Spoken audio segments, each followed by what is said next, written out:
তো সবাই ভালো আছেন নি? ক্লান্ত হয়ে গেছেন নাকি? একটা সঙ্গীত বলিয়ে তার আগে দুটা আয়াত অর্থ শুনেন।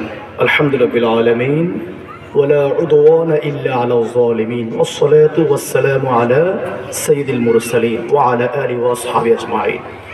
সূরাতুল ইমরান কোরআন কারীমের 3 নম্বর সূরা 185 নম্বর আয়াতের অর্থ এবার আমি সঙ্গীতটা পরিবেশন করছি। তো আয়াতটা হলো কুল্লু নাফসিন যায়িকাতুল মাউত,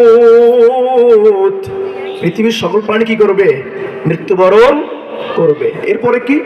ওয়া ইন্নামা তুওয়াফাউনা উজুরাকুম ইয়াওমাল কিয়ামাহ, কিয়ামতের ময়দানে আমরা সবাই তার প্রতিদান পাবো, কিন্তু দুনিয়া কি করছে না করছে।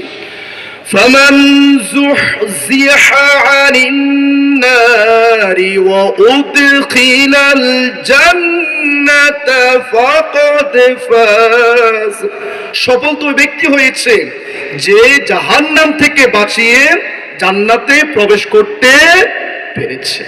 এই দুনিয়া আমরা কেউ স্থায়ী না অস্থায়ী? সবাই বলেন স্থায়ী না অস্থায়ী? পৃথিবীর সব ধ্বংস হয়ে যাবে, স্থায়ী থাকবেন কে?